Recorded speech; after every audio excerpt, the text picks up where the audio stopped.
스가랴서 8장 4절과 5절과 12절의 말씀입니다. 나 만군의 주가 말한다.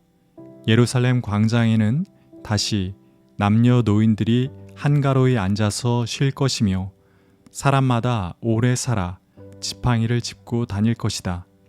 어울려서 노는 소년 소녀들이 도성의 광장에 넘칠 것이다. 뿌린 씨는 잘 자라며 포도나무는 열매를 맺고 땅은 곡식을 내고 하늘은 이슬을 내릴 것이다. 살아남은 백성에게 내가 이 모든 것을 주어서 누리게 하겠다. 스가랴서 8장 평화로운 풍경.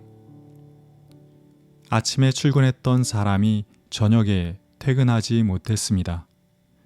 아침에 학교에 간 아이가 학교에서 돌아오지 못했습니다.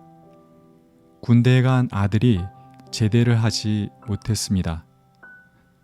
작업 현장에서 일하다가 죽고 학교 폭력의 희생이 되고 군대 내 사고사처럼 사람이 죽지 말아야 할 곳에서 죽거나 다치는 일이 생각보다 많습니다.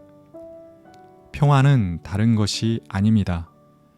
평범한 일상이 평범한 일상으로 지켜지는 것이 평화입니다.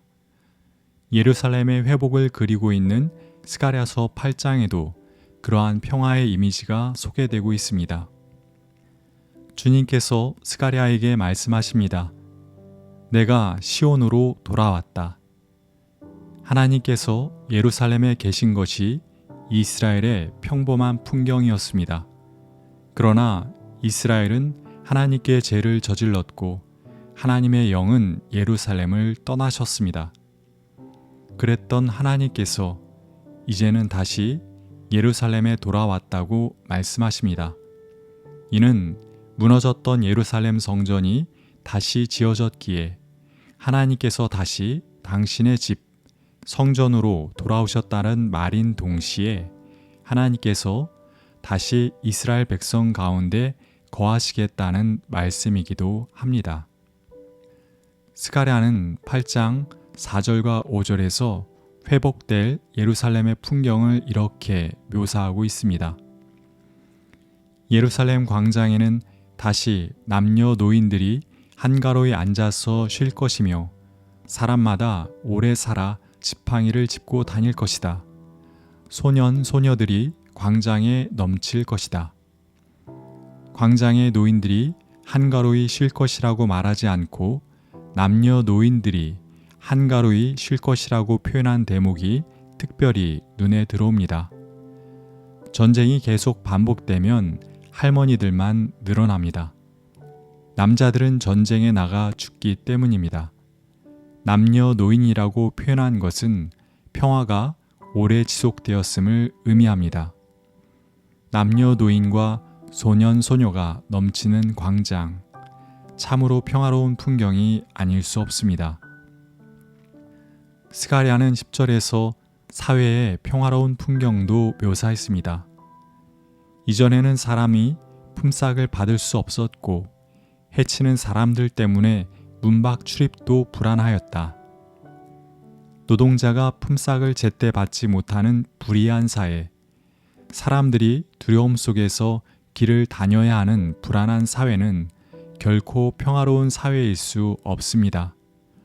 스가랴는 새로운 예루살렘에서는 그러한 일이 일어나지 않을 것이라고 말했습니다. 스가랴는 12절에서 자연의 평화로운 풍경도 묘사했습니다. 뿌린 씨는 잘 자라며 포도나무는 열매를 맺고 땅은 곡식을 내고 하늘은 이슬을 내릴 것이다. 뿌린 씨가 잘 자라지 않고 포도나무는 열매를 맺지 않고 땅에서는 곡식이 자라지 않고 하늘에서는 이슬이 내리지 않는 일이 이스라엘에서는 자주 일어났던 것으로 보입니다. 가뭄과 흉년이 반복되면 민심은 흉흉해지고 사람들은 포악해지고 결국 평화는 깨어집니다. 하나님께서는 스가랴에게 이제는 그러한 일이 다시는 일어나지 않을 것이라 말씀해 주셨습니다. 우리 마음의 중심에 하나님이 계시고 광장에는 사람들이 넘쳐나고 노동자가 월급을 제때 받고 사람들이 불안감 없이 거리를 돌아다닐 수 있는 사회, 하늘은 이슬을 내리고 땅은 곡식을 내는 세상. 이 풍경들은 어찌 보면 극히 평범해 보이는 풍경들입니다.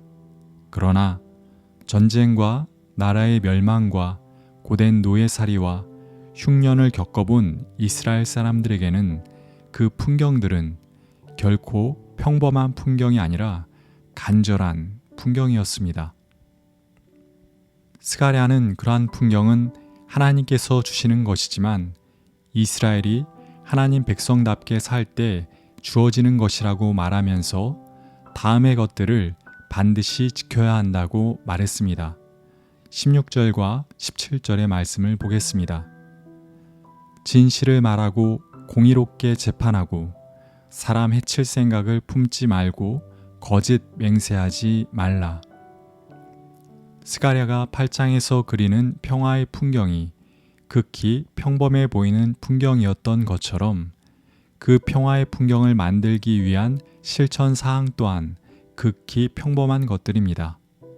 진실, 공의, 악한 생각 품지 않기, 거짓 맹세하지 않기. 스가랴가 평화로운 세상을 만들기 위해 우리에게 제시하고 있는 덕목들은 평범한 덕목들이긴 하지만 그러한 것들은 우리의 마음이 있어야 할 자리에 있을 때 이루어지는 것들입니다.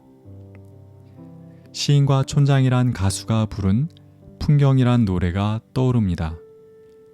세상 풍경 중에서 제일 아름다운 풍경, 모든 것들이 제자리로 돌아가는 풍경. 세상 풍경 중에서 제일 아름다운 풍경, 모든 것들이 제자리로 돌아오는 풍경. 우리의 마음이 있어야 할 제자리로 돌아갈 때, 제자리를 충실히 지켜나갈 때 우리 모두는 평화로운 풍경을 이룰 수 있습니다. 우리 마음의 중심에 우리가 아니라 하나님이 계실 때, 우리의 마음이 거짓에 머물지 않고 진실에 머물 때, 우리의 마음이 욕심에 머물지 않고 공의와 정의에 머물 때, 우리의 마음이 악에 머물지 않고 선에 머물 때 우리는 평화를 이룰 수 있습니다. 그 반대로 우리의 마음의 중심에 하나님이 아니라 우리가 있을 때, 우리의 마음이 진실에 머물지 않고 거짓에 머물 때, 우리의 마음이 공의와 정의에 머물지 않고 욕심에 머물 때, 우리의 마음이 선에 머물지 않고 악에 머물 때 평화는 깨어집니다. 우리의 마음 속에 계셔야 할 분이 계실 때, 우리의 마음이 있어야 할 자리를 지킬 때 아침에 출근했던 이가 저녁에 퇴근할 수 있고 학교에 갔던 아이가 집으로 돌아올 수 있으며 군대에 갔던 아들이 건강한 몸으로 제대해 어머니의 품에 안길 수 있습니다.